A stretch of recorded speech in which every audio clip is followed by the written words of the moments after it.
Satisfeito com o resultado, vocês estudaram bastante. Muito obrigado aí pela participação. Estou colocando as notas ainda hoje à noite, tá bom? Vai ter que abrir uma solicitação aqui, se vocês me atenderem rápido, aí eu faço o lançamento hoje à noite. Se não, fica para amanhã, tá bom?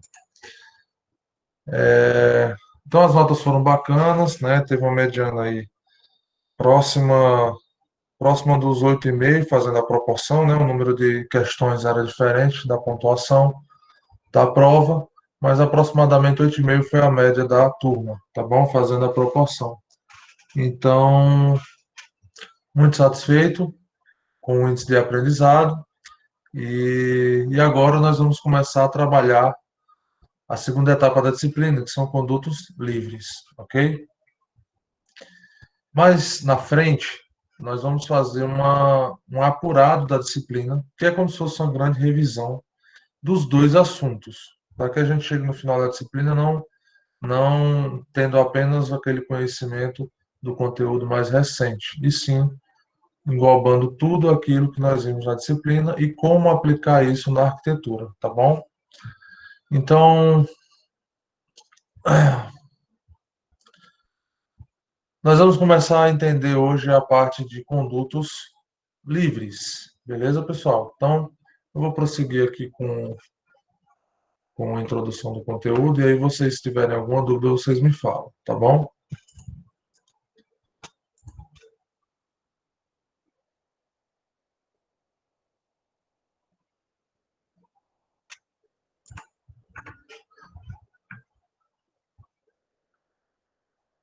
Cadê? Tá aqui, pronto. Me confirme aí, por favor, gente, se vocês estão conseguindo, se vocês vão conseguir aí, a partir de agora, visualizar a tela da apresentação, beleza? Só um momento.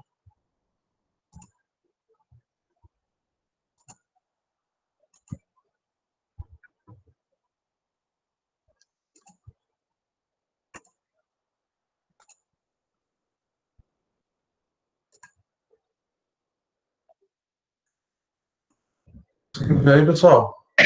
Sim. Pronto, show de bola. Só copiar aqui o link de novo. Pronto.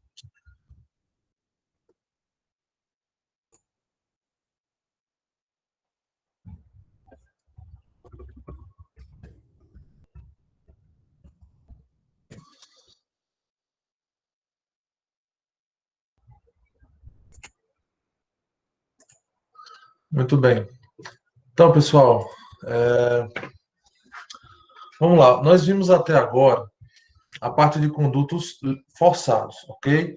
Então, eu frisei bem o que é um conduto forçado. É quando o movimento dentro da tubulação, o movimento de água, de fluido dentro da tubulação, ela está sendo, vamos dizer assim, ele está sendo propiciado por uma diferença de pressão, tá? Então, se em um determinado ponto da tubulação a pressão é maior ou menor do que em outro, vai existir movimento. E o movimento vai ser sempre em que sentido? Da pressão maior para a pressão menor, beleza? Muito bem. Agora, nós estamos falando sobre condutos livres, tá? Então, o primeiro conceito que vocês precisam entender é a diferença entre conduto forçado e conduto livre. Conduto forçado, a tubulação ela está hermeticamente fechada, tá certo? Ou seja, não existe ali uma perda de pressão, não hermeticamente, né? Mas ela é fechada, tá? Não existe a perda de pressão dentro daquele segmento de tubulação, e essa pressão garante que, quando eu abro a torneira, a água ela saia dessa tubulação, tá certo? Dependendo da pressão que está lá dentro e dependendo da pressão que está aqui fora, essa força que a água vai sair vai ser mais intensa ou menos intensa. Se o diferencial de pressão interno para externo for maior, eu tenho uma maior velocidade, maior força de saída. Se o diferencial de pressão for muito pequeno, aí eu já tenho uma força menor, uma força muitas vezes insuficiente para sair da tubulação de uma forma que atenda às necessidades, tá bom? Já no conduto livre, Não existe diferencial de pressão entre a parte interna e a parte externa da tubulação, certo? Ou seja, a pressão dentro do tubo é o quê? Essa é uma pergunta já de avaliação, tá, gente? A pressão dentro do tubo em um conduto livre está igual, né? Existe uma pressão igual à pressão atmosférica. Não existe diferencial de pressão. Paulo, e o que é que faz a água se movimentar dentro de uma tubulação dessa? Única e exclusivamente, pessoal, a gravidade, o peso dele, tá? Ou seja, toda tubulação que é utilizada para conduto livre, ela tem que estar inclinada, ok? Inclinação, declividade, chame como você quiser, mas é uma diferença de cotas, tudo bem? O começo da tubulação tem que estar numa cota diferente do final da tubulação, mais alta, para que a gravidade faça com que esse fluido, o próprio peso do fluido faz com que ele se movimente dentro da tubulação, beleza? Paulo, certa vez você não falou que a tubulação de condutos forçados, ela é pressurizada pela gravidade? Indiretamente, sim, tá? Porque quem é que está lá no reservatório? Qual é o peso que está lá no reservatório fazendo pressão dentro da tubulação? A água. Então, esse peso é uma manifestação da gravidade, não é? Então, indiretamente, quem pressuriza um conduto forçado é a gravidade. E quem é que movimenta a água em um conduto livre? O peso dela, ou seja, a gravidade. Então, tudo está relacionado à gravidade na distribuição de água, tá bom? E na coleta também de esgoto, beleza? Bem, se vocês prestarem atenção, nós trabalhamos até agora toda a sequência que a água percorre até chegar num ambiente habitável, né, numa arquitetura.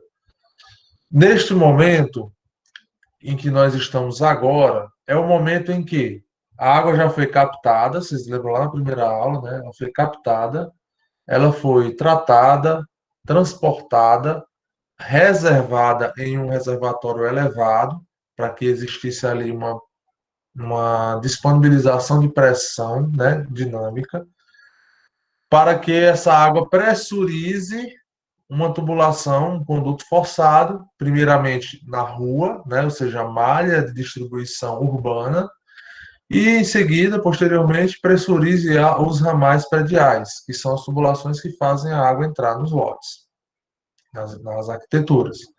Pois bem, nós percorremos todo esse processo e aí quando chegamos no ramal predial, começamos a entender tudo que envolve ali as tubulações dentro de uma edificação, né?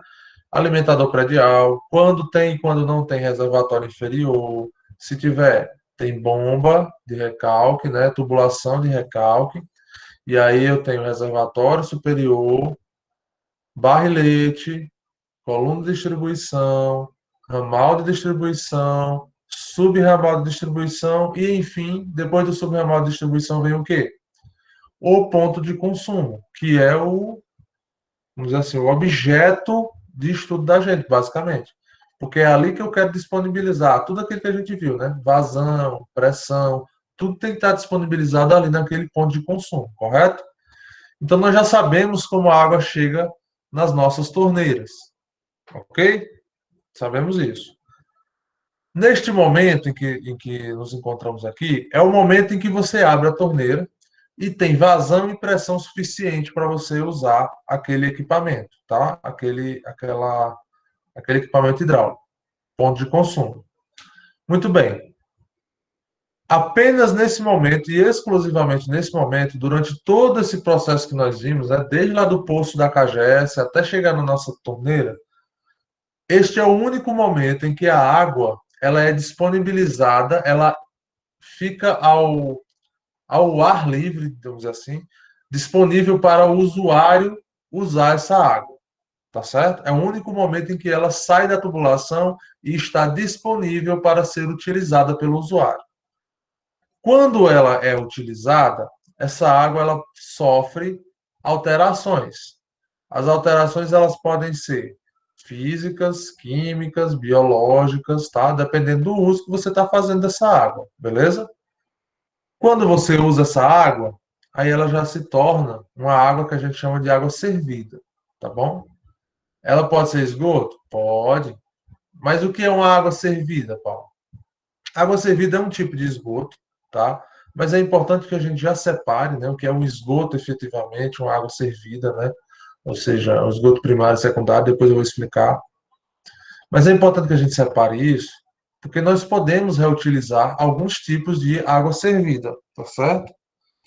Então nós podemos utilizar, por exemplo, para aguar jardim, para um sistema de reuso de água, para lavar calçadas, para alimentar a caixa de descarga dos vasos sanitários e economizar muita água, tá bom? Então entra naquela parte que vocês, né? Eu já vi que essa turma ela se interessa bastante, que é a parte ecológica que a casa pode ter, né? Lá em elétrica vocês vão ver com o professor a parte de geração de energia, as possibilidades de geração de energia na unidade unifamiliar. E aqui a gente vai trabalhar agora, conversar um pouco sobre reuso de água reuso de água de esgoto, aproveitamento da água da chuva e etc. Beleza? Então, depois que eu usei a água, comecei a usar água, eu tenho alguma característica, com certeza, alguma característica dela está sendo alterada. Tudo bem? Então, por exemplo, eu estou ali escovando meus dentes. Eu estou alterando características biológicas da água. Por quê? Porque eu estou colocando saliva, eu estou colocando resto de comida, e depois essa resto de comida vai.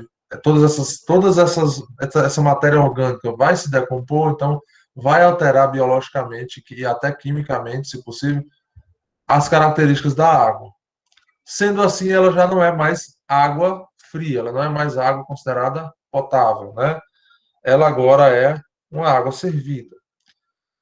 Alguns pontos de consumo, eles demandam uma, uma separação, vamos dizer assim, porque esse é um esgoto mais nocivo, mais fedorento, tá? Falando assim de uma forma bem rápida, mais fedorento, mais nojento, mais poluído, tá bom? Tem muita matéria orgânica, tem muita bactéria ali que você não consegue fazer um reaproveitamento, como, por exemplo, a água da pia ou do box do banheiro. Então, temos que entender a diferença de esgotos, tá? Porque eu tenho esgotos que são considerados águas servidas e tenho esgotos que são considerados esgoto que a gente chama de água preta, né? Água preta ou negra, né? Isso é uma forma que as bibliografias tratam essa água, que é uma água que ela é realmente ela é mais escura e ela não é muito indicada para ser reutilizada, porque ela tem na sua contaminação elementos muito mais nocivos, tá bom? Então, ó, eu espero que não, vocês nunca tenham visto isso, mas uma fossa, né, quando ela é aberta, você vê uma água negra, é um lodo negro, é um verde escuro, bem escuro, tá? Isso ali são restos de decomposição da matéria orgânica que está presente no esgoto. Por isso é chamada de água negra, tá? Ela nunca pode ser reaproveitada. Já as águas que a gente fala de servidas, elas são chamadas de águas cinza. É uma água que realmente tem uma coloração mais acinzentada e ela sim pode ser reaproveitada. Com um sistema de tratamento ali bem simples, você pode reaproveitar ela para alguns itens, como por exemplo aguar jardim, lavar calçadas, coisas que não precisa ser uma água extremamente limpa, tá bom? Como por exemplo, aqui tem que ir lá para a caixa d'água para alimentar os nossos pontos de consumo comuns, que é para lavar alimentos, para tomar banho, para escovar os dentes. Eu não posso colocar água servida, mesmo que tratada, de volta nesse sistema, tá bom? Então, nós vamos estudar isso daí. Bem, então, quando eu utilizo, altera as características químicas, físicas ou biológicas, são as três matérias do ensino médio, tá bom? Só lembrar. Então, quando eu altero qualquer uma dessas características da água, ela já sai ela não é mais chamada de água potável ou água fria, e agora ela é chamada de esgoto. Dentro do esgoto, existem várias classificações dessa água, desse esgoto. mas aí eu vou tratar basicamente duas: águas cinzas e águas negras, tá bom? Águas que eu posso reaproveitar fazendo um breve tratamento e águas que eu não posso reaproveitar, beleza? Muito bem. Essas águas, depois que elas são disponibilizadas para o usuário, ela já tem uma outra proposta agora, tá? Vocês lembram que as propostas até chegar no ponto de consumo era: a água ela tem que ter quantidade suficiente, qualidade adequada, tem que ter pressão suficiente, né? Ou seja, quantidade e pressão, eu estou falando de vazão e pressão, não é isso? Então, eu tenho que ter quantidade suficiente, pressão suficiente, a qualidade da água tem que ser adequada, né? Tem que ser uma água pura. E eu tenho que ter a quantidade lá na caixa d'água também disponível para atender uma falha de água. Por exemplo, faltou água 2 dias, a pessoa ainda não fica sem água na sua residência, ok? Então, essas são as exigências do projeto de água fria. Agora, a consideração é completamente diferente. A água não tem que chegar com quantidade e pressão suficiente, quantidade e força suficiente, né? Que no caso seria vazão e pressão. Ela agora ela tem que ser afastada do meio. Por quê? Porque ela não está com suas características alteradas, física, química ou biológica. Então agora eu tenho que evitar que essa água mantenha contato com o usuário, tá bom? Isso se chama salubridade, né? Você disponibiliza água para a higiene, água para fazer alimentos, para outros usos, e logo que ela é usada, você tem que afastar ela do meio habitável. E aí entram as tubulações de coleta de esgoto, coleta e encaminhamento de esgoto. Tudo bem? Então a água ela tem o fornecimento de água fria tem uma função, né, de trazer a água até o ambiente. Vamos trabalhar nosso banheiro, né? A tubulação de água fria que a gente viu até agora, os condutos forçados, tem que trazer a água com características adequadas para o banheiro. E a tubulação de esgoto tem que coletar essa água que foi usada, que acabou de ser usada, e encaminhar ela para afastar do usuário o mais rápido possível, de forma segura, de forma limpa e de forma salubre, né? No geral, salubridade, beleza? Então, tendo essa lógica, né? Onde é que os pontos de consumo, aliás, onde é que os pontos de coleta de esgoto têm que estar? Próximos dos pontos de consumo, concorda? Se eu estou com a pia bem aqui e eu vou usar para lavar as mãos, o ponto de esgoto que vai coletar essa água que foi utilizada, ela tem que ser aonde? Exatamente perto do ponto de consumo da pia, correto? O ralo do chuveiro, ele está ali para coletar a água do chuveiro, né? Assim que você usa, essa água é coletada. Então, a lógica é sempre essa, viu, gente? Comece a anotar aí. O sistema de esgoto tem a função de afastar as águas que foram servidas ao seu propósito o mais rápido possível do ambiente, tá bom? Para que o usuário não tenha contato com essas águas que foram servidas, beleza? Isso é tão importante, gente. Às vezes a gente começa a pensar assim, depois que a gente entende, né, o funcionamento de todo um sistema de saneamento, a gente começa a pensar o quanto é importante e o quanto ele é ausente, tá? O quanto ele é ausente. Daqui a pouco eu vou falar sobre uma situação que muitos de vocês, infelizmente, vão se identificar, tá bom? E aí vocês vão entender o porquê, que é tão importante assim a gente pensar em uma instalação de esgoto bem pensada, bem trabalhada, bem dimensionada. Bom, vamos lá então. Professor, Oi, pode falar. teve uma época, eu acho que ano passado, meu irmão mora lá no... Tem um bairro ali, eu não sei se é perto do Rio 12, que o pessoal estava fazendo, tipo, eu acho que um serviço da prefeitura nas encanações lá. E aí eu fui lá, quando eu abri a torneira que eu fui lavar minha mão, era água do esgoto. Ah, minha nossa. Aí eu sei que a rua ficou toda interditada por consequência disso. Eu não sei por que houve esse desvio, né? Talvez o senhor, com certeza o senhor sabe. Mas assim, é terrível, da água da pia, que eu fui lavar a mão, sair água do esgoto. Nossa. É assim, um dos princípios que a gente viu agora em água fria é de que ela tem que ser completamente estanque, né? Ela tem que ser independente das outras instalações. É um princípio básico. Eu não posso misturar água de abastecimento de água fria com o esgoto, não. Então aí foi um erro vital, né? Porque assim, uma função das duas instalações é que elas sejam isoladas completamente das outras instalações.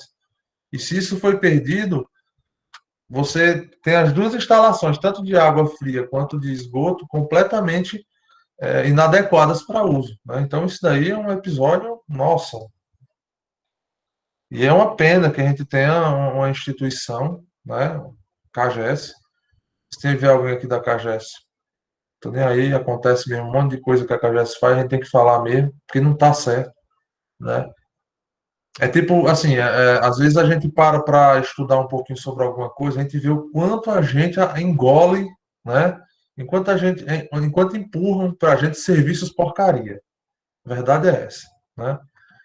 Porque a gente paga caro por tudo e não tem um serviço de qualidade.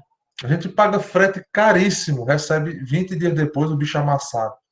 A gente paga uma taxa de água, né?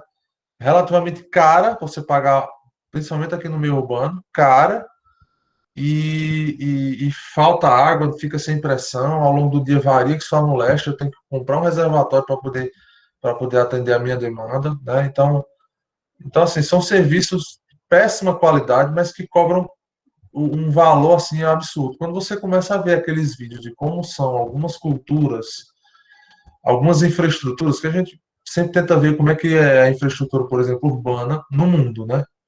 Como é que são feitos os passeios, a drenagem urbana, como é que é feito a iluminação pública, as instalações, né, elétricas, hidráulicas e sanitárias no meio urbano, prediais também, e a gente vê o quanto a gente é atrasado. É tudo caro, mas a gente paga por um serviço A e recebe um serviço Z, infelizmente. Professor, Inclusive, e por tem exemplo, muitas. eu falei no começo da disciplina, por curiosidade de vocês, sobre o sistema de esgoto, a gente vai voltar a falar sobre isso, sobre o sistema de esgoto americano, né? Nossa, aquilo ali é um sonho, gente. Tipo assim, a gente comentou, né? Baldezinho, assim, um lixeirozinho dentro do banheiro para limpar com papel higiênico. Assim, o pessoal lá usa bem, a ducha de higiênica é uma cultura que veio americana, né, pra gente. Muito brasileiro não usa aquilo ali. Mas é uma cultura americana, né? Então você não encontra papel higiênico nas casas. E quando encontra, não tem aquele lixeirinho, não.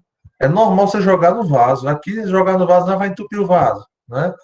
Mas lá as instalações são muito bem feitas, são instalações a vácuo, né? Ou seja, lá na estação de tratamento existe um sistema de sucção, né? Que deixa a pressão da instalação de esgoto um pouquinho negativa. E aí faz com que assim, a probabilidade de entupimento é quase zero, né, de entupimento de uma tubulação dessa. Trituradores nas pias, é comum na instalação, as pias já vêm com um triturador elétrico, né?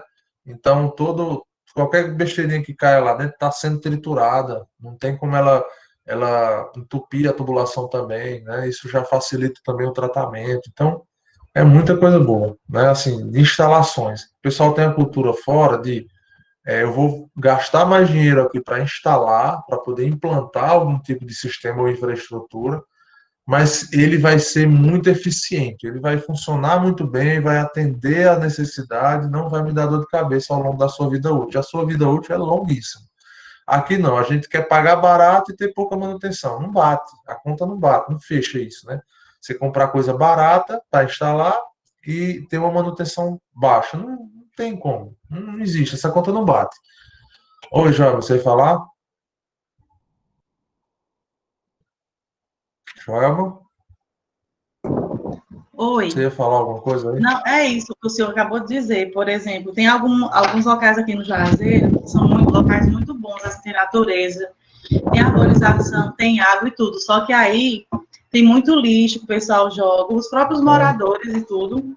e a água tem bicho morto dentro da água. Então, assim, são vários locais que poderia ser ponto turístico para fazer caminhada e tudo, e aí nós, moradores, não cuidamos. E aí passa no jornal o pessoal reclamando que a prefeitura não vai lá coletar o lixo, mas se tem lixo lá é porque eles mesmos jogam. Então, é um pouco complicado de você conversar sobre isso, porque quando você vai falar de países de primeiro mundo, aí o pessoal, lá vem com besteira. Então, quando você vai falar das civilizações, que é a Europa é o berço da civilização. Por quê? Porque você está num local daquele lá, se alguém passa e vê um lixo no chão, eles apanham e colocam numa lixeira. Eles não jogam lixo no chão, eles colocam em algum local na bolsa, até achar uma lixeira na rua e colocar o lixo no local certo. Então, assim, são muito educados em relação a isso, eles cuidam do ambiente. E outra coisa, se você for pego arrancando uma planta e alguém denunciar, aí eles pegam você, por exemplo, eles pegam a planta, vê quanto tempo a planta tem. Se a planta tiver 3 meses que cresceu naquele local, você fica preso por 3 meses e paga 600 euros.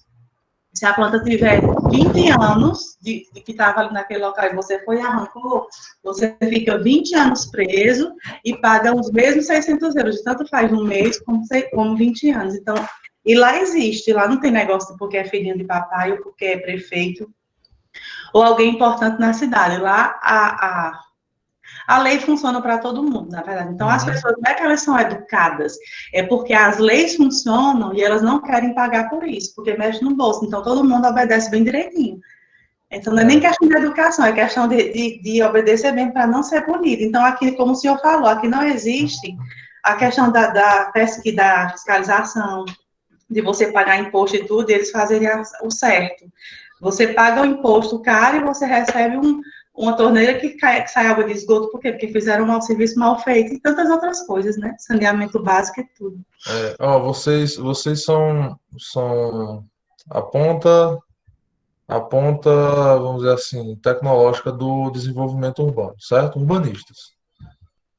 E é bom que vocês entendam, é bom separar um tempinho aqui para a gente conversar sobre esse negócio de cultura, não cultura cultural, como a palavra já indica, não. É a cultura política, vamos dizer assim, de como o meio urbano é tratado, tá bom? Quem está gerindo nossas cidades não são pessoas qualificadas, a verdade é essa, tá? Tem um ou outro que já tem uma certa vivência, às vezes ou outra um arquiteto ou um engenheiro se mete na política, e a gente vê que realmente são diferenciados em alguns pontos, né? Focam mais em investimento em infraestrutura urbana do que outros que só focam mais naquilo que o povo mais simples, né, acredita que ele está fazendo, né? Reforma a UPA, faz um negócio na saúde, um negócio na educação e pronto, beleza. São os pontos mais importantes de uma gestão, sim, educação e saúde, óbvio. Mas, gente, não existe como uma pessoa morar em um determinado local, viver em um determinado local e não se deixar ser influenciada pelo meio.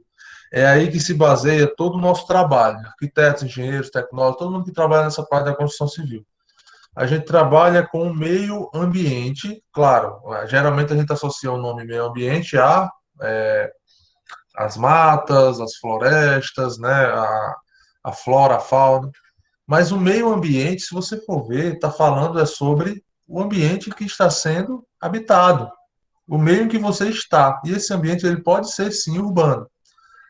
Então, quando a gente fala de cultura política, o que nós queremos dizer é o seguinte: cada sociedade tem um político que merece, tá bom? Então, do mesmo jeito que eu às vezes me indigno em pagar caro por uma coisa que não é muito boa, né, por um serviço meia boca, os eleitores também deveriam pensar nisso.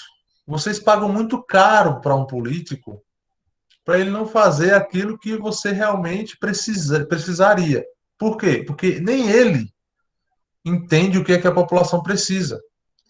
Eu fico indignado com profissionais como a gente, estuda 5 anos para trabalhar numa profissão que é pouco valorizada, né, infelizmente, mas que tem uma importância enorme.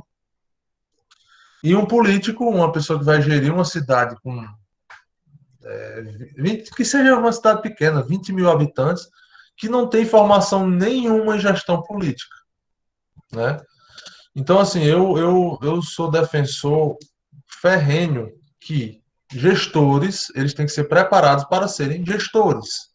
Então, existem cursos voltados para a administração pública.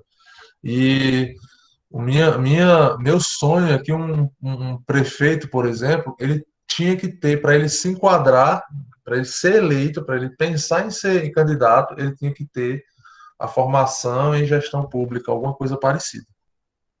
Um pessoal do legislativo também. Eu vou ser candidato a vereador. Então, eu tenho que fazer um curso sobre legislação, sobre entender como é que funcionam os poderes, entender como é o processo de criação de uma lei, de aprovação de uma lei. Eu sei que é uma utopia, mas, pô, gente, é o jeito certo da coisa ser feita, né?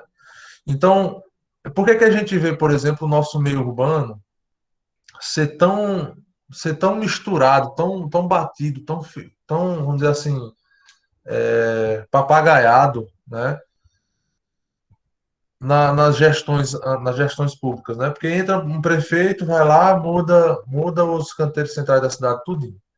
Vem outro prefeito, aí esse sim, investe em alguma coisa ali de drenagem, né? Porque eu já falei para vocês, o prefeito não quer saber de obra enterrada, ele quer saber de obra que dá para tirar foto, né? Mas sobre investimentos de infraestrutura urbana, vem um ou outro ali que está preocupado, beleza. Aí depois de 4 anos sai, aí vem outro, aí quer mudar tudo, aí toma e reformar a praça. Vocês sabem por que é, né? Porque é a cada 4 anos ficar reformando praça. Eu não preciso de ficar reformando praça a cada gestão, não. Eu vejo muitas outras coisas a serem feitas, né? Então, assim, a gente infelizmente vê que não há uma preocupação com o meio urbano efetivamente, tá? O respeito às legislações, eu falei já para, não sei se foi nessa turma ou na outra, essa gestão agora, não sei se ele faz ou desfaz as coisas, mas a parte da CEINFRA, tá? Secretaria de Infraestrutura. O pessoal está muito mais cri-cri, gente. Está muito cri-cri com relação à aprovação do projeto, verifica os zoneamentos, os recursos. Já teve projeto que voltou, teve que refazer tudo, porque não deixaram fazer sem os recursos certos. Tem que ser assim. Aí algumas pessoas reclamam, mas a casa não sei quem foi construída e não está respeitando os recursos. Olha, se a gente não, em algum momento, não parar e começar a tratar a coisa do jeito certo, vai sempre ficar errado porque foi errado. Não é assim que funciona, né? A gente tem que ter um corte, um momento ali que você vai dizer, olha, a partir de agora é tudo certo, não importa o que foi feito errado, vamos fazer certo agora? Só aprova o projeto com os recursos certos, isso aqui, o enquadramento, óbvio, com bom senso, né? No centro, não tem como eu fazer recuo no centro, impossível, né? Porque vocês estudam, vocês sabem muito mais do que eu, que a tipologia ali daquele bairro é diferente dos outros, né? É diferente de loteamentos novos, tá? É diferente de regiões em que eu tenho a possibilidade de recurso. Ali são casas muito antigas, são lotes muito antigos, né? As casas muitas vezes têm a mesma parede para duas, três casas. Então, tem que ter um tratamento diferenciado, sim. Mas só em eu ver, olha que a dificuldade foi para mim, tá? Porque eu peguei um projeto arquitetônico de um arquiteto, fui lá aprovar, quando cheguei lá, eu peguei para o cliente, fui lá resolver o problema para ele, chegou lá, mudou tudo. Aí eu chegar para o cliente e dizer, ó, tem que mudar por causa disso, disso e disso. Então, aí refazer o projeto inteiro, perder tempo, né? Era um empreendimento comercial, então ele vai perder dinheiro também, porque quanto mais demora para inaugurar, mais ele perde dinheiro, né? Deixa de ganhar, na verdade. Então, é, mas isso é bom. É bom porque a gente vê que está tendo uma certa fiscalização, né? Nosso PDDU ele está vencendo a segunda vez agora, porque um PDDU ele é para ser revisado a cada 10 anos, mas pelo menos ele tem que ser respeitado, né? O PDDU lá de 2000, certo? Então isso é importantíssimo. Então assim, eu vejo que nós profissionais da área técnica temos sim que participar.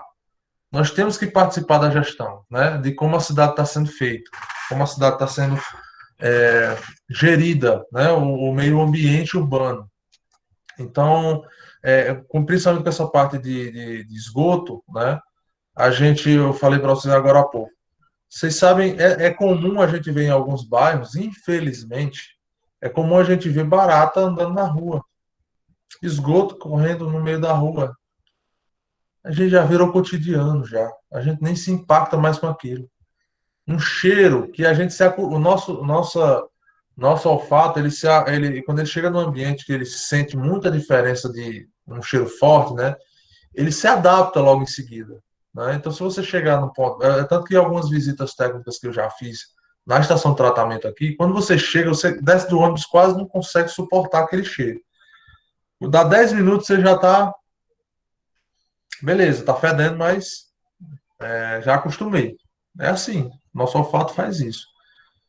E em alguns bairros a gente sente o cheiro diferente, se acostuma, mas a gente sente que o cheiro ali é diferente, né? Então, o esgoto a céu aberto, né? Aquela mania feia que a informalidade aqui de Juazeiro e de qualquer outra cidade tem, de pegar o esgoto da pia e jogar direto na rua.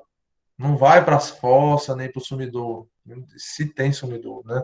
Vai direto para a rua. Eu vou explicar para vocês por que isso é errado, tá? Então ele tem que ir realmente para uma fossa do sumidouro. Teve uma aluna até que perguntou, Paulo, mas isso é loucura, eu vou colocar a água da pia na fossa, a fossa vai entupir direto. Não. É porque a gente tem a mania de fazer fossa tudo padronizada. Mas existe fossa, um sistema fossa-sumidouro que é calculado a partir do solo que existe ali. Para que essa água, mesmo a água da cozinha sendo jogada lá direto, ela não vai entupir. Eu vou mostrar para vocês isso, entendeu? Ela não vai ficar enchendo direto se for bem dimensionada. É tipo fundação, sabe? Muita gente acha que a fundação, o tamanho da fundação de uma casa ou de um prédio depende única e exclusivamente do peso que tem a casa ou o prédio. Mas não. É uma relação entre o peso da casa, peso da estrutura que está em cima e a capacidade do solo de resistir. Se tiver um solo ruim, a fundação tem que ser muito maior para poder conseguir transmitir aquela carga, entendeu? Do mesmo jeito é o esgoto, né? Se eu tiver, por exemplo, uma areia, um solo mais voltado para a areia, a água ela vai embora, ela infiltra muito fácil, muito mais fácil. Já se for uma argila, aí a água demora muito para poder infiltrar. E isso você leva em consideração para dimensionar os sistemas sépticos, entendeu? Não é uma coisa assim, vou botar aqui a fossa, vou botar umas 5 manilhas furadas, pronto, a minha fossa. Não é assim que funciona. Aí vai dar errado mesmo, vai sempre entupir, entendeu? Tem que ser dimensionado. Tudo isso tem que ser dimensionado, tá? Bom, até me perdi aqui. Deixa eu ver aqui os comentários. Rapidinho, tá, gente? Sobre lei, né? Sim, Joelma, desculpa, me lembrei agora. Sobre seu comentário, assim, eu já visitei algumas culturas dentro do país. Nós temos um país grande que existem culturas que têm influências de outros países, né? De imigrantes que têm uma cultura completamente diferente. A gente sente um choque assim cultural enorme até dentro do país mesmo.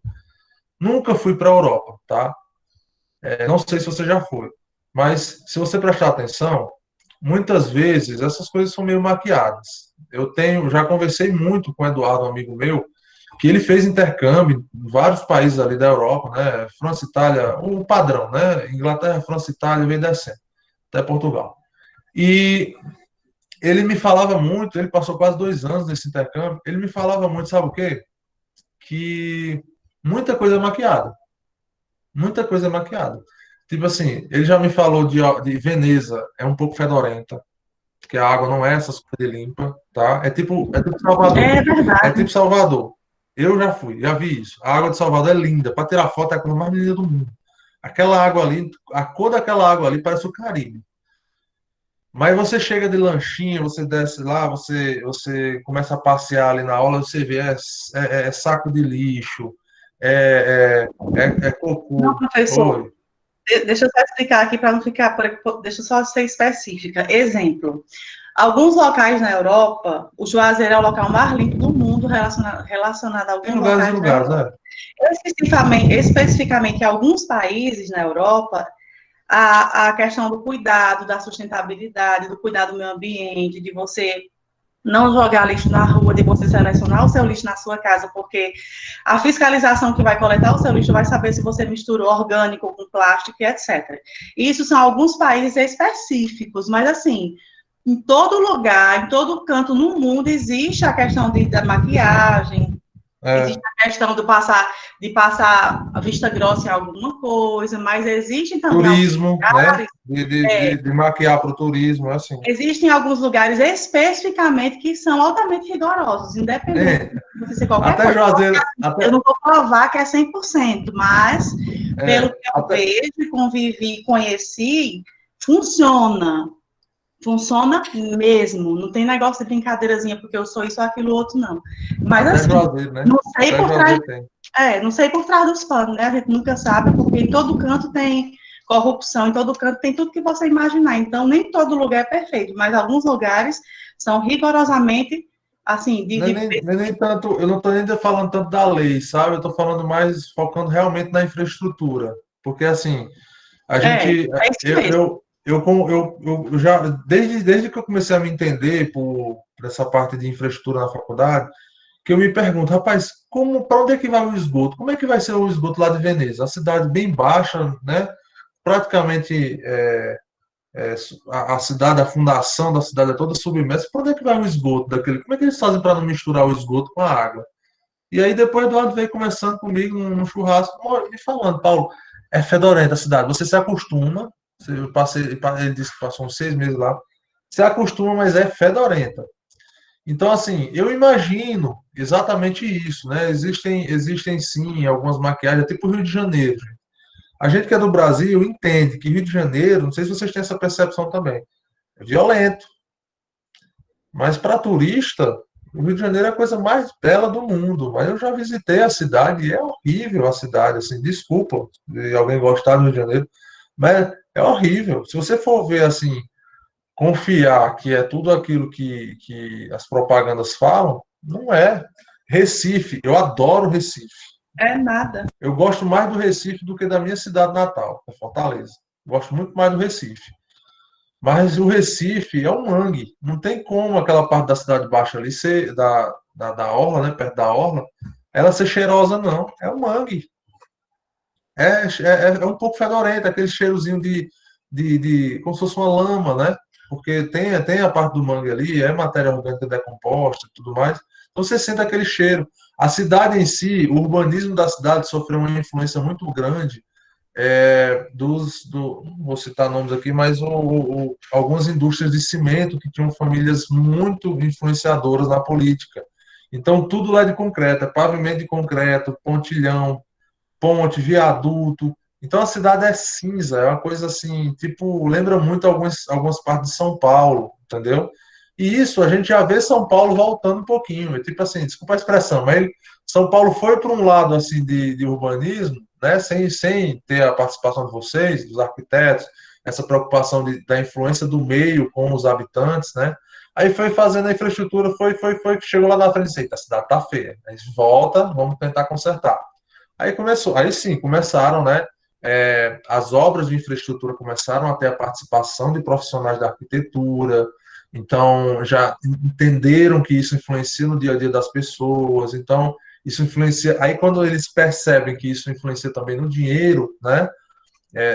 Turismo, atrativos econômicos, então eles começam a investir mais. Então, são pontes estaiadas, são viadutos elevados com pilares diferenciados, né? Tem um elevado lá que parece mais uma pétala, né? Um pilar de concreto para o elevado do trem, do metrô, é parecido com uma pétala, bem bacana, assim, bacana, menos mal, né? Menos mal, né? Um pilar reto igual ao Recife. Então, assim, algumas cidades elas estão entendendo que o meio ambiente não é apenas a flora, a fauna, são também os ambientes urbanos. E aí você precisa tratar esse meio ambiente urbano de uma forma um pouco mais respeitosa, sabendo que ela vai influenciar na vida das pessoas. É o que as pessoas vão ver todo dia, né? Então, a participação do urbanista, do urbanista é muito importante, tá bom? E o respeito dos profissionais da engenharia com isso, porque, por exemplo, Um pontilhão, a gente vê na faculdade fazer pontes, a gente não vê nada sobre a arquitetura de pontes, não. É simplesmente fazer um tabuleiro quadrado, o mais eficiente possível e barato. Só que isso polui a cidade, visualmente. Você vê, está sendo feito aqui em Juazeiro um pontilhão, né? Um pontilhão, não, um viaduto ali no Caminho do Crato, que ele é o padrão engenharia. Eu sou engenheiro falando isso, mas é porque eu tenho um contato mais próximo aqui com a arquitetura e isso me influenciou. Se você vê aquele tipo de viaduto ali, já era feito aquele tipo de viaduto ali na década de 70 lá em Brasília, 60 em Brasília. Então, é um tipo de. Não evolui. É simplesmente a coisa mais barata, mais eficiente. Beleza. Mas e a influência? Isso vai ficar 50 anos ali. E a influência dela na cidade, nos habitantes, nos visitantes, né? E o turismo não está sendo pensado nisso também? Professor, Já existe um projeto aí que eu acho que não vai para frente, infelizmente, porque hoje não tem essa demanda toda. Mas existe um projeto de uma ponte estaiada ali no Triângulo, né? Para quem vem de Barbalha quer ir para o Crato, de quem vem de Juazeiro quer ir para Barbalha, não ficar parado em sinal. Pega ali um elevado e essa é estaiada, uma coisa bonita, que vai virar um cartão postal. Né? Então existem umas projeçõezinhas aí. Isso é interessante porque polui menos a cidade, né? Você tem algum artifício arquitetônico ali para embelezar um pouco, para trazer uma proposta que remete à cultura do local. Isso é muito importante. Ô, Joelma? eu coloquei no chat que eu vi um veículo lá que tem parceria de serviço com o Detran, que estava jogando lixo lá, um monte de plástico, isopor nesse local aí, nessa cidade, Estrada Nova. E aí eu até perguntei para eles, porque o lixão era bem poucos quilômetros, poderiam colocar no lixão. Aí o homem falou assim, não é porque alguém vai vir buscar. Só que estavam jogando dentro de um local bem simplesinho, onde moram pessoas lá que tem plantaçãozinha, tem umas plantaçõezinhas lá. E daí o cara falou, eita, pois então eu vou queimar, tá bom? Ele ficou todo sem graça, Piorou. mas pelo que eu percebi, Piorou. era um veículo de autoridade, porque tinha lá o nome Detran, a placa eu nunca esqueci, que era PKD 5901, e daí, se uma autoridade está fazendo isso na cidade, imagina. Então, o que eu quero dizer é isso, é porque não há uma perseguição, não há um controle e consciência também de cada um, né? É, assim, aí no caso está remetendo, eu acho que o começo dessa nossa discussão veio de certo da palavra. Muita gente fala discussão é briga, né? Não. Discussão é você discutir. Só existe discussão quando um ouve e o outro escuta, tá? Então, assim, o começo dessa discussão foi com relação à educação, a gente ter espaços urbanos bacanas aqui em Juazeiro. Vou citar aqui o Parque Ecológico, né? Eu acho que você citou isso. O Parque Ecológico é um equipamento urbano muito, muito bacana que está sendo pouco aproveitado, né? Eles estão fazendo umas obras lá tem piscina, quadra, um monte de coisa bacana, show de bola, né? Quando começar a funcionar vai ser muito bom trazer as pessoas para dentro do parque. Mas aí, do mesmo jeito como você falou, lixo. Aí nós vamos tratar muito disso aqui. Né? Então tá alinhado com a disciplina, porque uma parte da disciplina fala sobre drenagem urbana. E aí, assim, é aquela coisa. Se o gestor público não disponibiliza, uma, vamos dizer assim, uma infraestrutura necessária para trazer um certo saneamento, um nível de saneamento mínimo ali para aquela população, essa população, ela, na verdade, não sabe a importância daquilo para ela. É tipo assim, uma população que ela não tem a informação correta, como, por exemplo, o acesso à informação, como, por exemplo, vocês estão tendo agora, quando ela não tem essa informação, ela não consegue cobrar uma coisa que ela nem sabe que é para ser disponível para ela. É uma coisa meio que assim, entendeu? Então, por exemplo, se eu explicar para uma pessoa que saneamento básico compreende a disponibilização de água potável para ela usar para tudo, né? Ou seja, para tomar banho, para lavar a casa, para para lavar as roupas, ter higiene, alimentos, tudo mais. Coleta de esgoto da maneira correta, explicar para ela como é a coleta de esgoto correta, que é para ela não ter contato zero com o esgoto, tá? Ela entender que o esgoto correndo lá no cantinho da rua é errado, que ela lançar esgoto na frente da casa dela, mesmo que seja da pia, é errado, tá? Ela vai entender isso.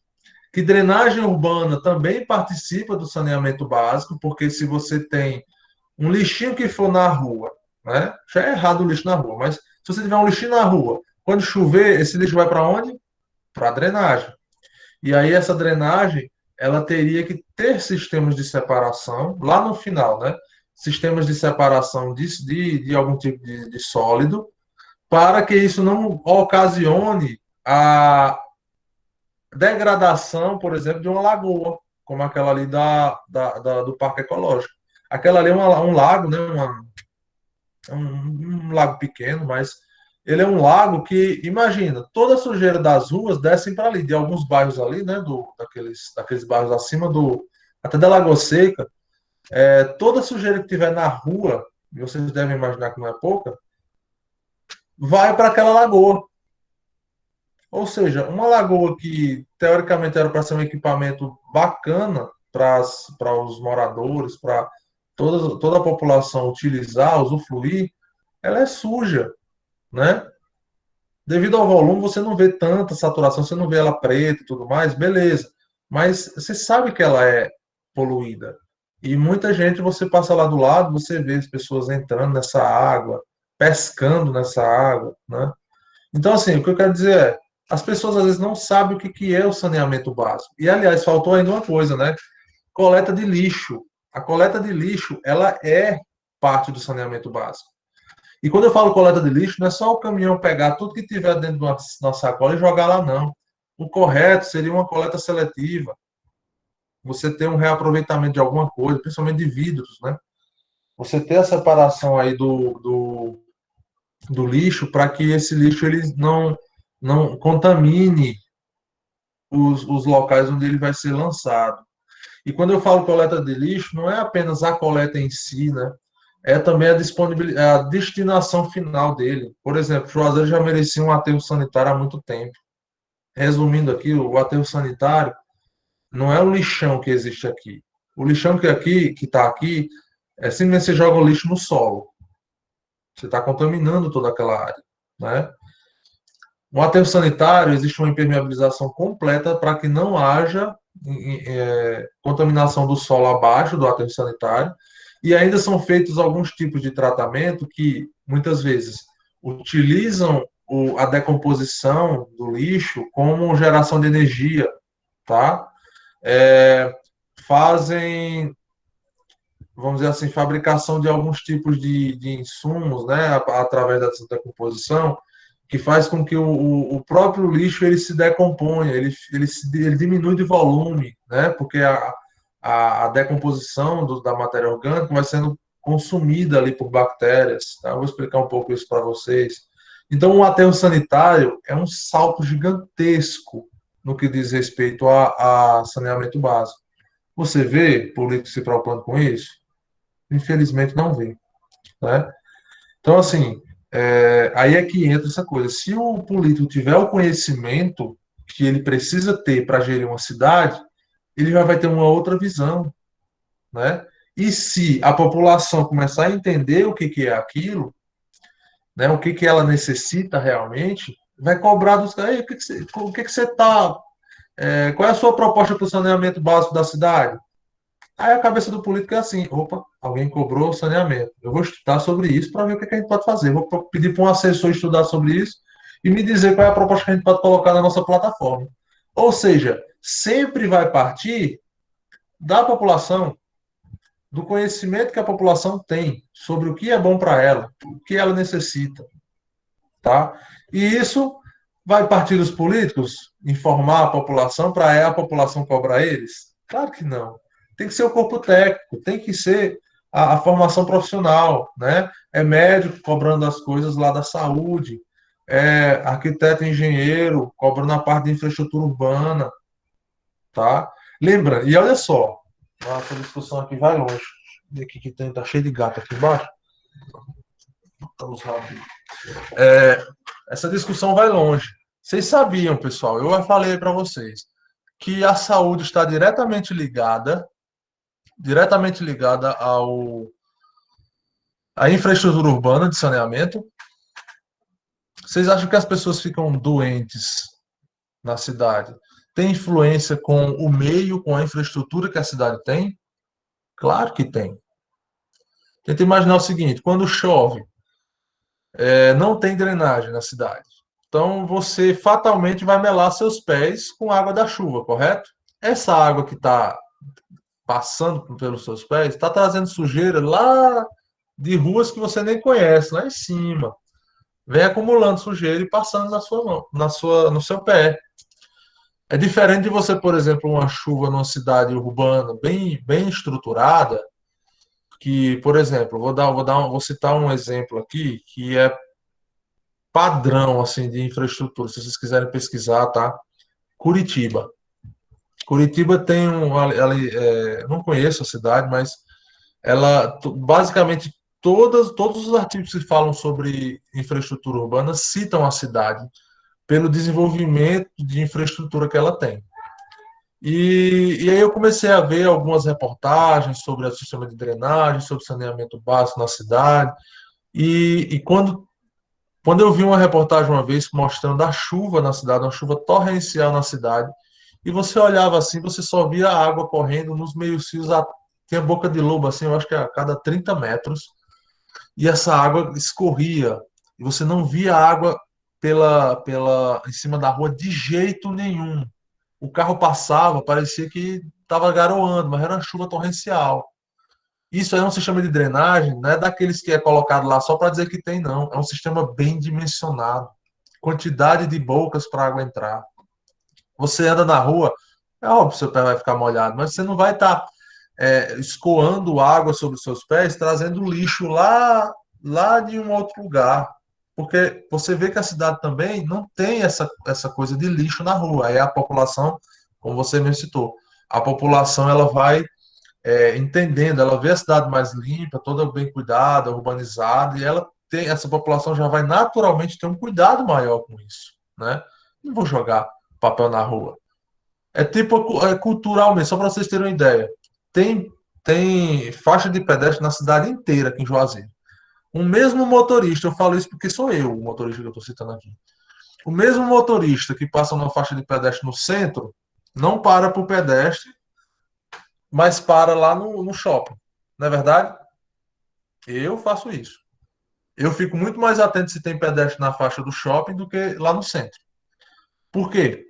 Porque lá no shopping já é convencionado que a gente tem que parar na faixa, porque lá é mais comum você estar parando na faixa. É mesmo que tá um sinal ali. Você vê uma pessoa, você para.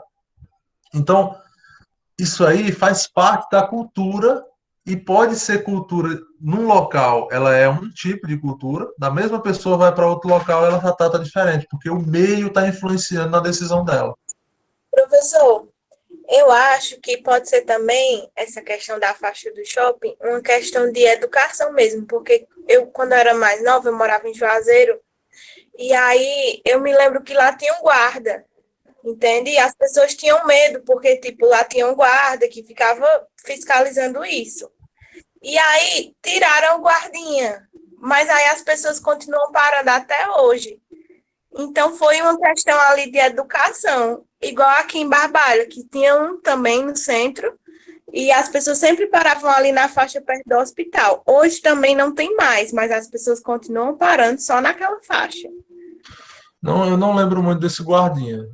Então eu fui influenciado por outras pessoas, porque realmente eu fico mais atento à faixa do pedestre do shopping do que qualquer outra no Juazeiro. Verdade é essa. Aliás, minto. Tem uma faixa também que eu fico muito atento, quem dirige aqui conhece, né, essa faixa, mas aí é mais por uma questão de ser uma faixa elevada, que é o correto do urbanismo, né, que é aquela faixa que fica na praça, as faixas que ficam em volta da Praça Padre Cícero. Elas são elevadas, né? tipo assim, ela está no nível da calçada, então você já prioriza as pessoas estarem andando, né? Então você tem ali. A faixa da FJN também as pessoas ainda respeitam um pouco mais, né? Porque tem muita gente e tal, realmente. Não, mas assim, até que eu vejo o pessoal parando, viu, João, ali? Eu vejo o pessoal parando. É porque o parque também ali eu acho muito em cima da rua, sabe? A faixa vem logo depois do parque, então acaba que o motorista às vezes nem vê você que tá querendo atravessar. Deixa eu terminar de ler o chat aqui, senão se a gente vai conversar sobre infraestrutura urbana. Essa parte da fiscalização, realmente, Beatriz, tem muito disso mesmo, viu? Fiscalização é tudo, na verdade. A educação das pessoas realmente tem que começar pela educação, né? A educação das pessoas começa pela fiscalização, de veras.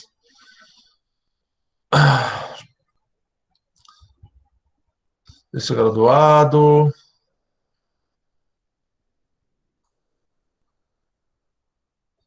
Aí aqui tá, né, João? Infelizmente, a população carcerária é mais de pessoas de baixa renda, pessoas que não, como alguém falou aí, colado em um banco. Infelizmente, a lei não é. São várias medidas, né? Depende de quem está sendo condenado. A verdade é essa. É isso mesmo, Ingrid.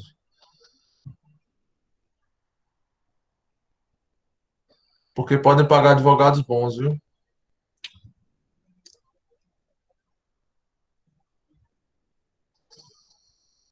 Pronto, ó. Aí, pronto, Beatriz, você falou aí do trânsito do Recife. Aí é um negócio que eu não tem muito a ver com a nossa disciplina aqui, não, mas eu, eu realmente preciso falar com vocês. Eu acho que vocês são urbanistas também. A disciplina, vamos dizer assim, o profissional que tem que trabalhar a parte de engenharia de tráfego é um engenheiro de tráfego, tá? Ou seja, fazer ali um bom estudo das vias e propor sinalizações, fluxos em via única, intervenções, sinais, essas coisas.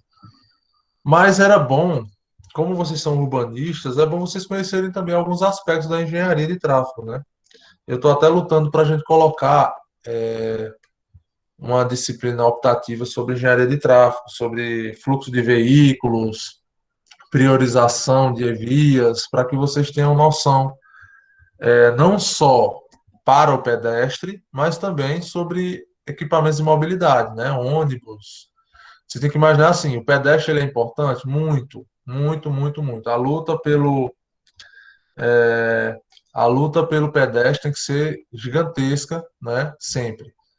Mas mobilidade, quando a gente fala de mobilidade urbana, ela não é apenas o pedestre e o cadeirante. Você tem que imaginar assim, dentro dos carros e dentro dos ônibus também tem pessoas que estão se locomovendo e elas precisam ter acessibilidade. Acessibilidade é também o direito de quem não tem dificuldade de locomoção, tá? Então você tem que abranger todo mundo. Não esquece ninguém, não esquece ninguém, tá? Então, um fluxo de veículos bacana, né? Uma distribuição viária interessante, fluxo, né? Qual rua aqui é contramão, qual rua aqui é mão, qual é via dupla. Então, esses estudos são competências principalmente do engenheiro de tráfego. Porém, eu acho que o urbanista deveria participar um pouco, conhecer sobre isso, para que ele entenda que, por exemplo, numa via super movimentada, você não pode priorizar apenas o pedestre. Você tem que dar condições para os dois modais, né?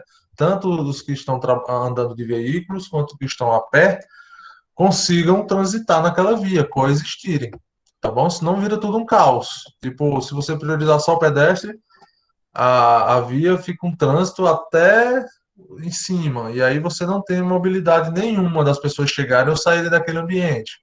E se você priorizar somente o trânsito, você também prejudica o fluxo de pessoas ali entre as lojas. Estou pensando muito no centro, tá? Porque o caos é ali, né? E a mesma coisa se aplica a alguns locais do Recife, né? Recife e cidades grandes. Você tem que ter um equilíbrio entre pessoas e veículos, porque dentro dos veículos também tem pessoas, tá? É tanto que, por exemplo, tem cidades que fazem muito passarela, né? Eu lembro que quando eu morava em Salvador, tem umas avenidas lá que um monte de passarela. Acho que a cada 150 metros tinha uma passarela, uma coisa assim. E aí as passarelas, elas tinham lá um layout, né, vamos dizer assim, remeter ao turismo, para ficar bonitinho, né? Gosto não se discute, alguns achavam bonito, outras não. Mas assim, você tem que pensar no pedestre e no pessoal que anda de carro também, são pessoas também, né? Então, tem que trabalhar isso também aqui na parte de urbanismo. Joelma falou até a placa aí do veículo, tem que ser assim mesmo, denunciar mesmo. Tem até um telefone, né? Um telefone para denúncia. De vez ou outra você vê num carro, assim, como disque denúncia, carros do Estado, tem uma coisa assim. Não sei se serve para alguma coisa, mas, enfim. É,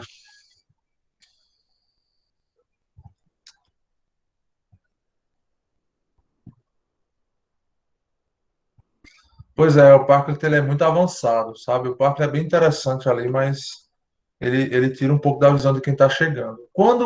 Se você perceber, quando as pessoas, quando tá cheio ali de gente, né? Quando tem aula, os carros até diminuem um pouco a velocidade que eles saem daquela lombada. Eles vão um pouco mais devagar, porque exatamente por pensar assim, pode sair uma pessoa ali de trás. Então, bem importante. O Parklet, ele é importante, mas ele está ali num local que eu acho meio errado, sabe?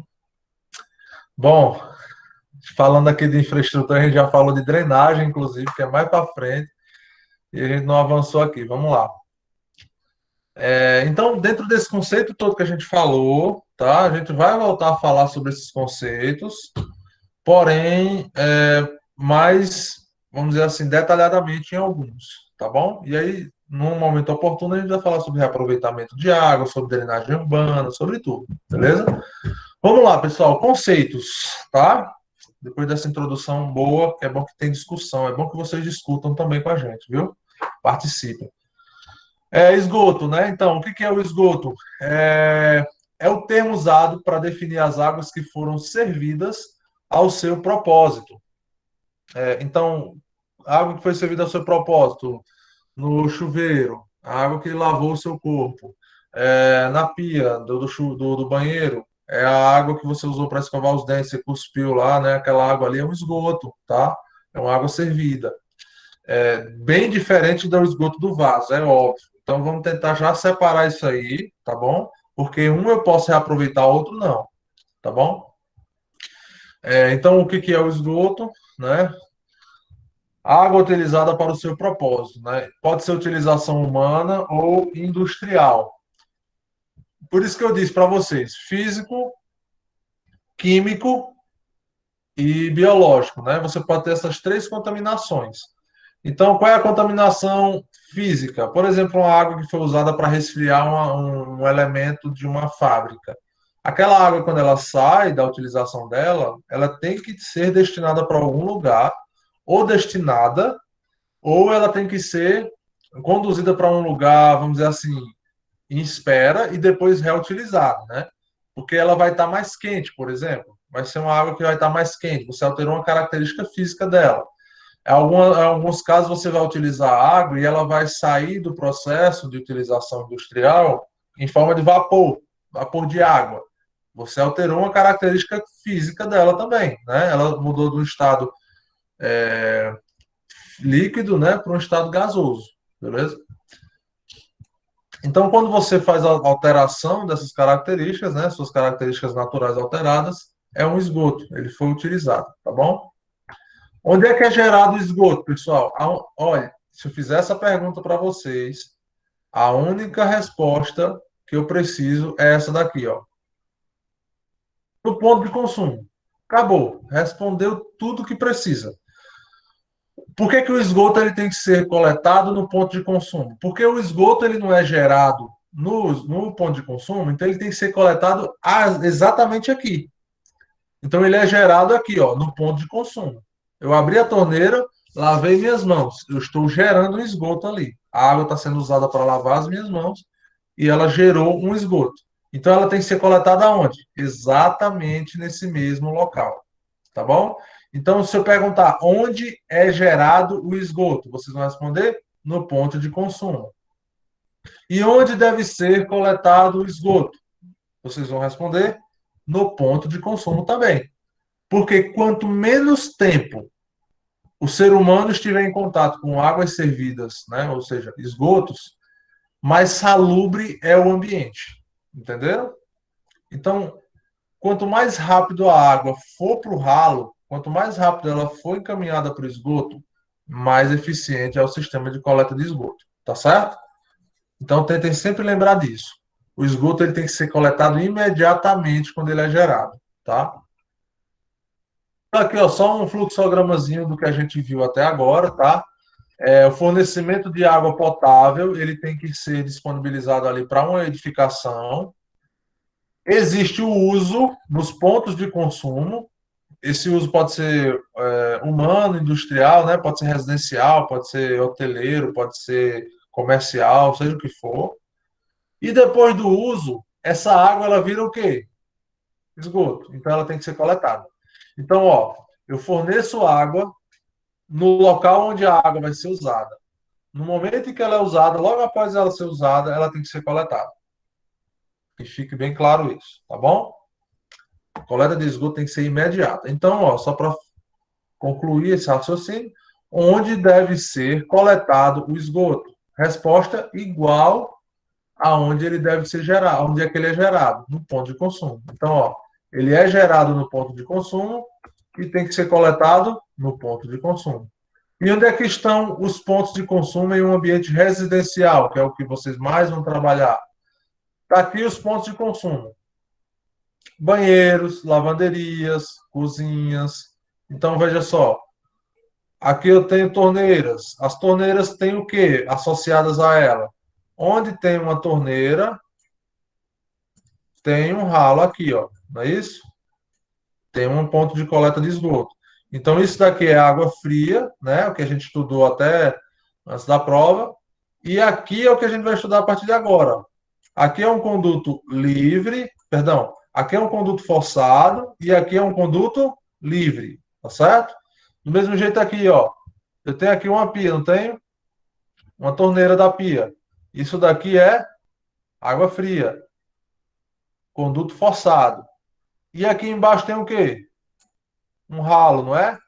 A água sai daqui, ó. Você lava as mãos, ele já vai para o ralo. Ou seja, essa água potável foi disponibilizada por um momento para o ser humano.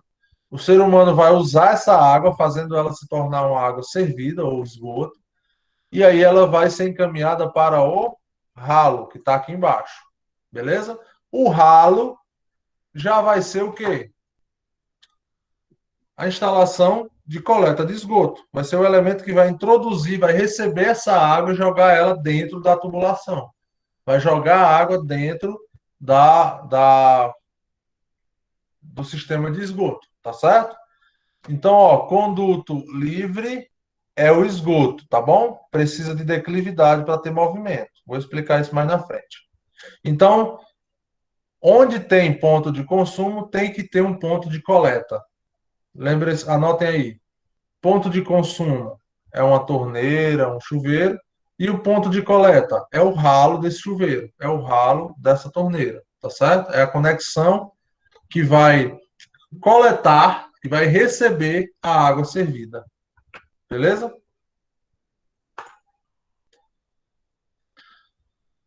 Muito bem. Aqui é só um esquema rápido, depois eu vou mostrar um projeto para vocês direitinho, mas aqui é um esquema rápido, ó, de como é um banheiro, ok?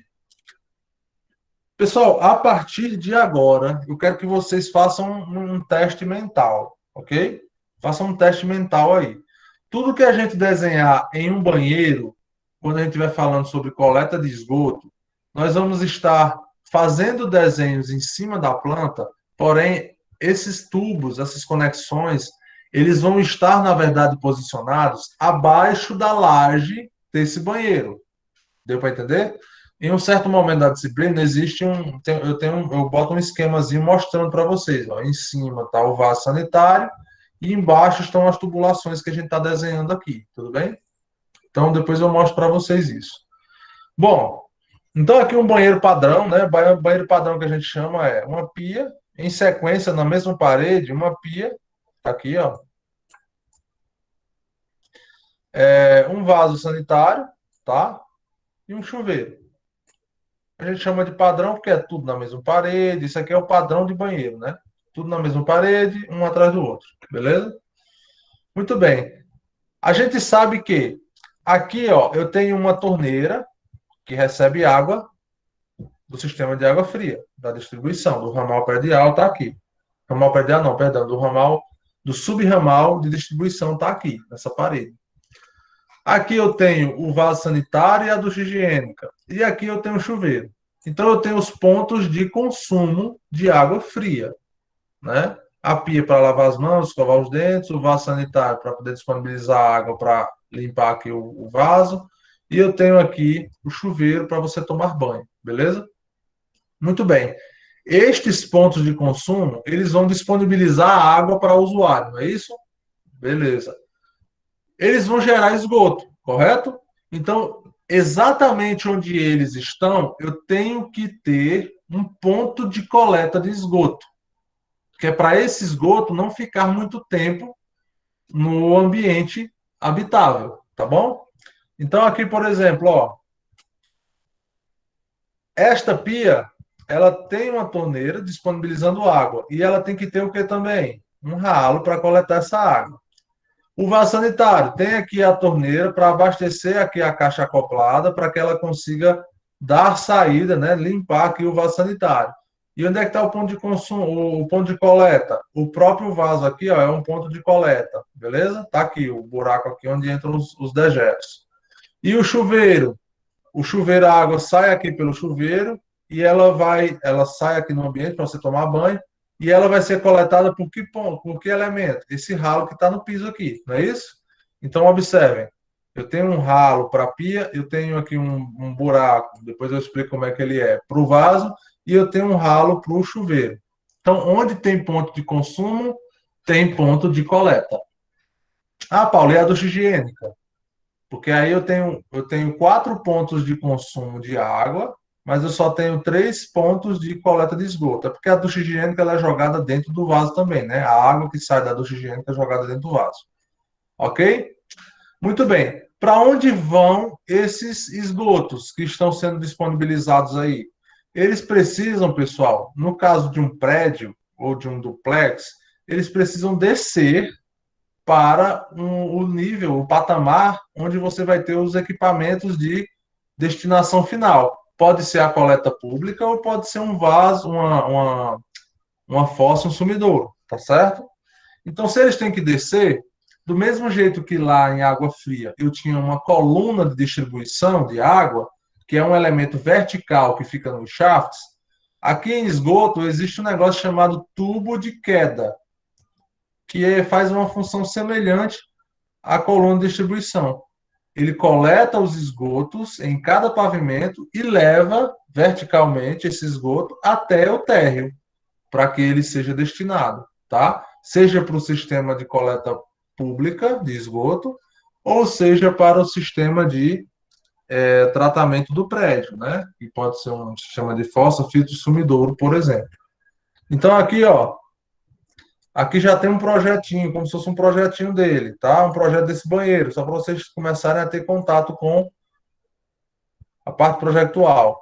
Então, ó, deixa eu botar aqui só o laser aqui para gente, ó.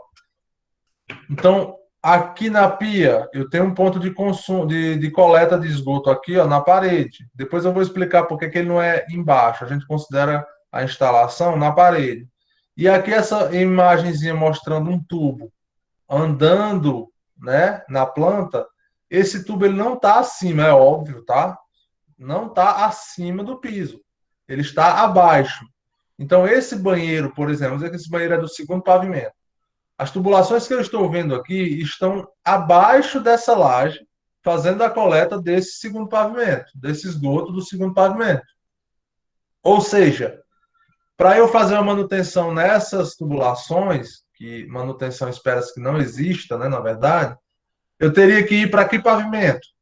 Lá no primeiro pavimento, eu vou lá no primeiro pavimento, abaixo desse daqui, vou tirar o forro e fazer a manutenção. Deu para entender? Porque essa tubulação ela está abaixo da laje que ela está coletando. Então, essa tubulação aqui, por exemplo, ela está abaixo da laje onde esse vaso está. Beleza?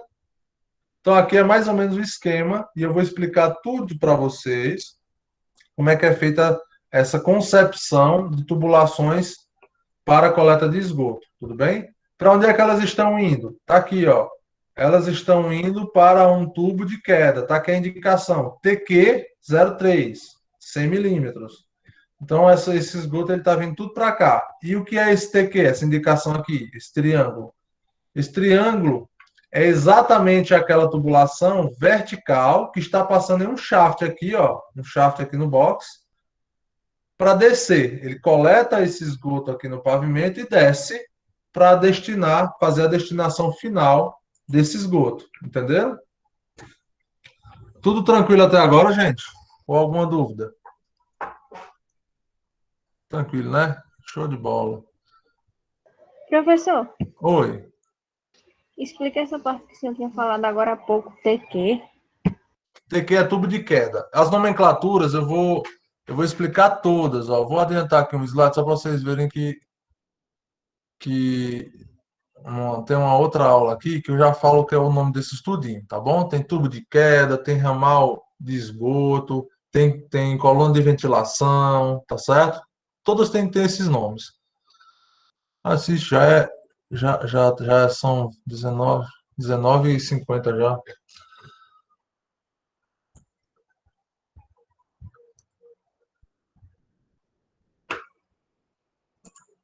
Pessoal, não dá para eu continuar aqui, porque se eu continuar não vai dar tempo da gente terminar.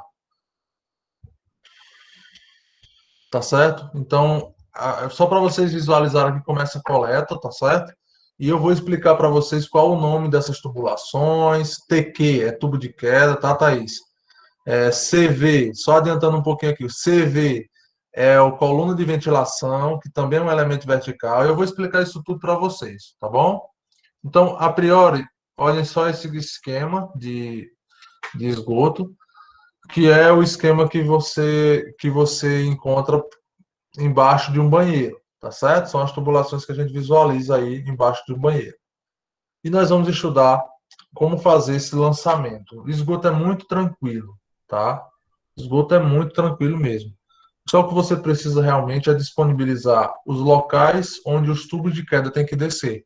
Só em se preocupar com isso, você já é um arquiteto diferenciado, tá bom? Porque muitos aí nem estão nem aí para onde é que tubulação vai ter, qual é rebaixo do forro, como é que alguns até é incrível, botam churrasqueira no térreo, na área do deck e não botam o tubo de exaustão dessa churrasqueira. Então não quer saber nada de instalações, ou não sabe ou não quer saber, tá? Então não sejam esse tipo de profissional, vocês vão ser diferenciados, tá bom? Então a gente volta a estudar amanhã sobre esses elementos do sistema de esgotamento sanitário e fala um pouco também sobre esgotamento sanitário, a infraestrutura de esgotamento sanitário, tá bom? Então aqui foi uma introdução, a conversa de hoje foi boa, é bom que vocês desenvolvem alguns conceitos, né, sobre infraestrutura urbana. E eu adoro quando vocês participam assim da aula, conversam, que aí a aula fica mais dinâmica. Eu gosto. Tá bom, pessoal? Então, coloca aí, por favor, presente. E a gente se vê amanhã, beleza? Uma boa noite para vocês. Qualquer dúvida é só falar. Aí, Thaís, eu vou a nomenclatura bem direitinho amanhã para vocês, tá bom? Tá bom, obrigada. Valeu, tchau, tchau.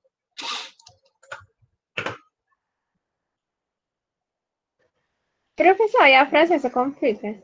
Coloca presente aí que eu vou fazer abrir aqui a chamada, viu? Ouviu, Thaís? Isso, pronto. Professor, Oi. depois o senhor me passa aquele negócio? Do vestibular, é? Sim. Tá, esqueci, ó. Vou dar uma estudada e te mandar amanhã, tá bom? Me cobra amanhã, que aí quando eu parar no escritório eu já faço isso, tá bom? Bom, Vou dar uma agradeço. estudada lá e te passar. Vou pegar a prova que eu fiz. Eu quero. Vou pegar a prova que eu fiz, aí eu lhe passo. É uma honra. Pronto. Tchau, tchau. Boa noite.